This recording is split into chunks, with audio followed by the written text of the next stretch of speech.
Hello everyone, I am Bhavana and you are watching Bhavana education diary. तो इस वीडियो में हम इंडियन कॉन्स्टिट्यूशन के इम्पॉर्टेंट कॉन्स्टिट्यूशनल अमेंडमेंट को डिस्कस करेंगे, जो कि रिसेंट कॉन्स्टिट्यूशनल अमेंडमेंट है, अमेंडमेंट नंबर 103 एंड 104 को।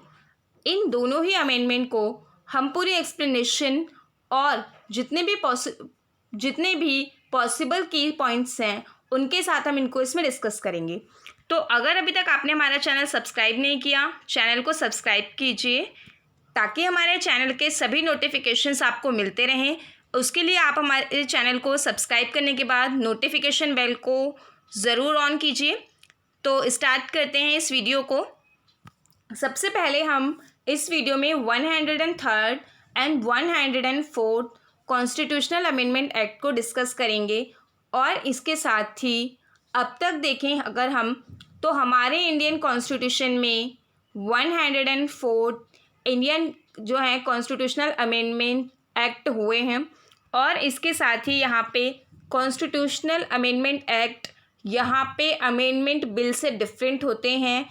कई लोगों को ये कन्फ्यूजन होती है, बट ये दोनों डिफरेंट हैं। तो सबसे पहले हम 103 की बात करते हैं, कॉन्स्टिट्यूशनल अमेंडमेंट एक्ट 103। तो इसकी इन्फोर्समेंट डेट है 14 जनवरी 2019। और इसमें सबसे पहले ये कौन से आर्टिकल्स को अमेंड करता है, आर्टिकल 15 एंड आर्टिकल 16। हमारा जो इंडियन कॉन्स्टिट्यूशन है उसमें फंडामेंटल राइट्स पार्ट 3 में गिवन हैं। तो यहाँ पे ये जो है 15 एंड 16 आर्टिकल, ये इंडियन कॉन्स्टिट्यूशन के राइट टू इक्वालिटी के अंदर फॉल करता है।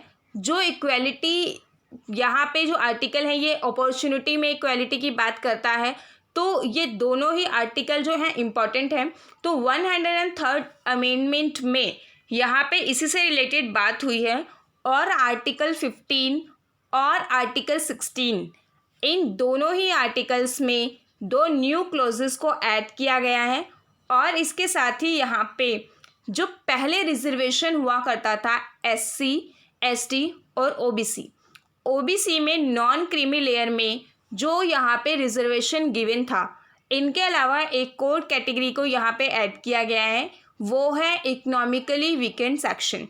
तो यहाँ पे पहले जो है ये बात करते हैं कि हमारा जो कॉन्स्टिट्यूशन है इक्वालिटी बिफोर लॉ, यानी कि इक्वालिटी बिफोर लॉ, और इसके अलावा बाकी टाइप की इक्वालिटीज़ की भी बात होती है। तो अब यहाँ पे टाइम के साथ साथ जो ज़रूरत महसूस हुई वो इकोनॉमिकली वीकर सेक्शन, इनको भी इक्वल करने की बात हुई। तो यहाँ पे जो शेड्यूल कास्ट और शेड्यूल ट्राइब और नॉन क्रीमी लेयर जो OBC में फॉल करता है, इनके अलावा एक और कैटेगरी बनाई गई। और इस कैटेगरी में EWS कैटेगरी में SC, ST और OBC, इन 3 कैटेगरी के पर्सन्स को इसमें इंक्लूड नहीं किया जाएगा। यानी कि जो पहले जनरल कैटेगरी के यहाँ पे लोग थे उनमें EWS कैटेगरी को ऐड किया गया है। तो इनके लिए 10% रिजर्वेशन की बात की गई है। इसके साथ ही अब हम 15 आर्टिकल में देखते हैं कौन सा क्लॉज ऐड हुआ है। तो आर्टिकल 15 में क्लॉज 6 ऐड हुआ है, जो इकोनॉमिकली वीकर सेक्शन को रिजर्वेशन प्रोवाइड कराएगा। और ये जो 15 आर्टिकल है ये एजुकेशनल इंस्टीट्यूशन के साथ साथ जो प्राइवेट एजुकेशनल इंस्टीट्यूशंस होते हैं उनको भी यहाँ पे ऐड करेगा। यानी कि प्राइवेट एजुकेशनल इंस्टीट्यूशंस जो हैं वो भी 10% रिजर्वेशन EWS कैटेगरी का ज़रूर रखेंगे। तो यहाँ पे चाहे वो एडेड हो चाहे अनएडेड हो, तो ज़रूरी नहीं है कि स्टेट उसको ऐड करता हो, तब भी उसे देना पड़ेगा। और other than the minority educational institute, जो आर्टिकल 30 क्लॉज A में है वो यहाँ पे अदर में इनको रखा गया है। तो बेसिकली जो ये अमेंडमेंट हुआ है 103, ये अमेंडमेंट का इसका एम ये है कि रिजर्वेशन प्रोवाइड कराया जाए, जो article 15 clause 5 and article 15 clause 4, जो कि ये दोनों ही आर्टिकल हैं, आर्टिकल 15 के क्लॉज 5 एंड 4, जो कि शेड्यूल कास्ट, शेड्यूल ट्राइब और ओबीसी की बात करता है, उनके अलावा जो वीकर सेक्शन है इकोनॉमिकली बेसिस पे उनको भी रिजर्वेशन देना चाहिए। तो अब यहाँ पे ये तो आर्टिकल 15 का क्लॉज 6 कहता है। अब इसके साथ ही अगर हम नेक्स्ट देखें तो आर्टिकल 15 के क्लॉज 6 में ये इसके बारे में बात हुई है। अब इसी के साथ अगर हम इसकी एक्सप्लेनेशन देखें तो इकोनॉमिकली वीकनेस में यहाँ पे फैमिली इनकम के बेसिस पे ये देखा जाएगा। और इसके साथ ही यहाँ पे an explanation it states that economic weakness shall be decided on the basis of family income and other indicators of economic disadvantages. यहाँ पे और ऐसे जो कई बार ऐसे सेक्शंस होते हैं, ऐसे एरियाज़ होते हैं जहाँ पे इकोनॉमिकली डिसएडवांटेज होती है, तो हर तरह से इक्वलिटी के लिए यहाँ पे इन चीज़ों को ऐड किया गया। और यहाँ पे जो आर्टिकल 16 जो है, आर्टिकल 16 में जो चीज़ें ऐड की गई हैं उसमें अपॉर्चुनिटी के बेसिस पे यहाँ पे क्या किया गया है, उनको 10% रिजर्वेशन की बात करता है वो आर्टिकल 16 में जो क्लॉज ऐड हुआ है। अब यहाँ पे जो रिजर्वेशन प्रोवाइड किया जाएगा उसके लिए कुछ क्राइटेरिया भी रखा गया है जो कि अदर देन यहाँ पे SC, ST और OBC कैटेगरी के लिए हैं। तो यहाँ पे जो EWS कैटेगरी में जो अप्लाई करेंगे उसके लिए काफ़ी क्राइटेरिया हैं, यहाँ पे उनको ब्रीफ में रखा है हमने।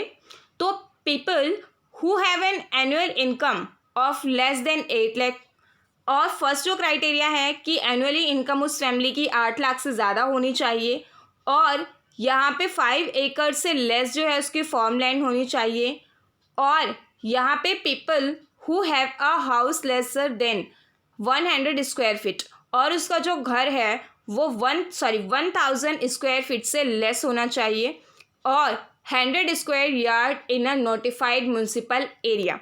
अगर वो म्यूनसिपल एरिया है तो वहाँ पे 100 स्क्वायर यार्ड से इसको मेंशन किया गया है, नोटिफाइड किया गया है। इसके साथ ही ये तो हुई जो हमारा ये 103rd कॉन्स्टिट्यूशनल अमेंडमेंट है। इसके साथ ही अब जब इंडियन कॉन्स्टिट्यूशन में कुछ चीज़ें ऐड होती हैं या कुछ अमेंडमेंट होते हैं तो उसके पॉजिटिव और नेगेटिव दोनों चीज़ें यहाँ पर सामने आती हैं।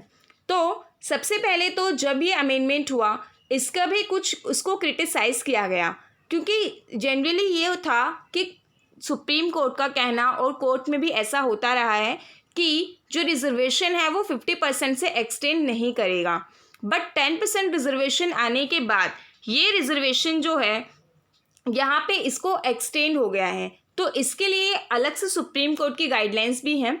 तो अभी एक क्वेश्चन भी इम्पॉर्टेंट है कि जैसे कि फर्स्ट स्टेट कौन सा है जिसने 103rd अमेंडमेंट के अंडर 10% EWS जो रिजर्वेशन है उसको प्रोवाइड कराया है, तो वो गुजरात है फर्स्ट स्टेट। अब इसके साथ ही यहाँ पे अगर हम देखें तो जो कॉन्स्टिट्यूशन में पहले SC और ST कैटेगरी के लिए जो रिजर्वेशन दिया जाता था उसमें 7 बार अब तक अमेंडमेंट आए हैं। तो यहाँ पे जो 7 बार अमेंडमेंट्स आए हैं, वो अमेंडमेंट्स अभी हम नेक्स्ट में डिस्कस करेंगे। तो इसके साथ ही यहाँ पे केशवानंद भारती केस हमें देखना ज़रूरी है कि जो अमेंडमेंट्स हैं उनको भी हम एंड में कंक्लूड करते हैं। उससे पहले ये जिसकी हम बात कर रहे थे टाइम टू टाइम उसको अपडेट किया जाता है। तो यहाँ पे जो ये बेसिक स्ट्रक्चर की भी बात करता है, क्योंकि कॉन्स्टिट्यूशन में जो अमेंडमेंट है वो ज़्यादा बियॉन्ड नहीं होना चाहिए, तो वो कॉन्स्टिट्यूशन के बेसिक स्ट्रक्चर को क्या करें, नुकसान ना पहुंचाए। और बेसिक स्ट्रक्चर से रिलेटेड हमारा केशवानंद भारती का जो केस है, Kesavananda Bharati versus state of Kerala, ये क्या करता है कि कॉन्स्टिट्यूशन में बेसिक स्ट्रक्चर को ये कहता है कि बेसिक स्ट्रक्चर अमेंड नहीं हो सकती, आप बाकी प्रोविजंस में अमेंडमेंट कर सकते हो।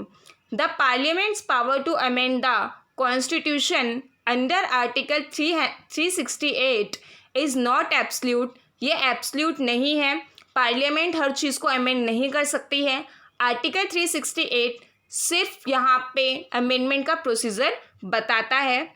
And even a constitutional amendment can be struck down if it has the effect of destroying and abrogating the basic structure of the constitution। तो कॉन्स्टिट्यूशन के बेसिक स्ट्रक्चर को डिस्ट्रॉय या एब्रोगेट नहीं किया जा सकता। यहाँ पे कुछ एग्जाम्पल्स हैं जो बेसिक स्ट्रक्चर के हैं कि बेसिक स्ट्रक्चर यहाँ पे कौन कौन सी होती हैं, इनको बेसिक स्ट्रक्चर के तौर पे देखा जाता है। अब हम अपने नेक्स्ट अमेंडमेंट की बात करते हैं, 104th अमेंडमेंट एक्ट 2019 और इसकी इन्फोर्समेंट डेट है 25 जनवरी 2020।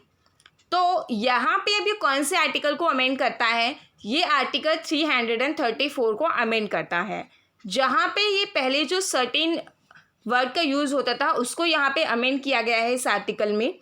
और इस आर्टिकल के अंडर में क्या था कि extend the deadline for the succession of for the reservation of seat for member of schedule caste, member from schedule caste and schedule tribe in Lok Sabha and state legislative assembly bye a period of 10 year. तो यहाँ पे जो reservation seat थी SC और ST category की लोकसभा और state legislative assembly में, उन्हें 10 साल के लिए बढ़ा दिया गया है। और इसी के साथ ही इससे पहले इसे 7 बार और बढ़ाया गया है। तो अब ये पहले कॉन्स्टिट्यूशन के शुरुआत से ये 7 टाइम्स बढ़ाया गया था, अब इसको फिर बढ़ाया गया है, यानी ये इसका अब क्या है, now it is 80 years from the commencement of the constitution. तो कॉन्स्टिट्यूशन के कमेंसमेंट से अभी 80 साल तक हो जाएगा, तो इसको बढ़ा दिया गया है। तो इससे रिलेटेड अमेंडमेंट आर्टिकल है 334। तो यहाँ पे ये एक्ट जो है, अगर हम इसकी बात करें, दिस एक्ट में be called the constitution act 2019 और ये कमेंसमेंट में कब से आया है, 25 जनवरी। और इसमें यहाँ पर जो एक सर्टेन पीरियड वर्ड था, रिजर्वेशन ऑफ सीट्स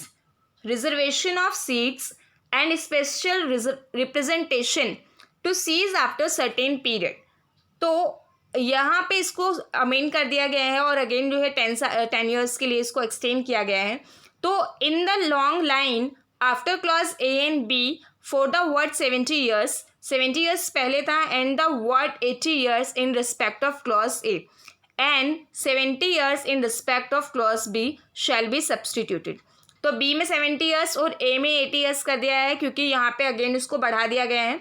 तो इसके साथ ही यहाँ पे कुछ प्रैक्टिसेस जो हैं अबॉलिश हो सकती हैं, जैसे कि यहाँ पे अगर हम उन आर्टिकल्स की बात करें जो लेजिस्लेटिव यहाँ पे असेंबली और लेजिस्लेटिव काउंसिल में जो नॉमिनेटिंग मेंबर्स हैं, उनकी प्रैक्टिसेस को अबॉलिश किया जा सकता है। टाइम के साथ जो है चेंजेस आ रहे हैं, जो उनका नॉमिनेशन होता था, क्योंकि यहाँ पे अमेंडमेंट टाइम के साथ सिचुएशन के अकॉर्डिंग चेंजेस आते रहे हैं। तो अब यहाँ पे अगर हम देखें तो आर्टिकल 334 में पहले कई बार चेंजेस आ चुके हैं, अब तक 7 बार चेंजेस आ चुके हैं इसमें। तो 7 बार चेंजेस आके इनको एक्सटेंड किया गया है। यहाँ पे मैंने उनकी लिस्ट दी है कि कौन से टाइम पे कौन से अमेंडमेंट के थ्रू आर्टिकल 334 को अमेंड किया गया है, ये पूछा जा सकता है एग्ज़ाम्स में। अब ये वीडियो यहीं पर, अगर आपको वीडियो हेल्पफुल लगी, हमारे चैनल को सब्सक्राइब कीजिए, वीडियो को लाइक कीजिए एंड ज़्यादा से ज़्यादा शेयर कीजिए। Thank you.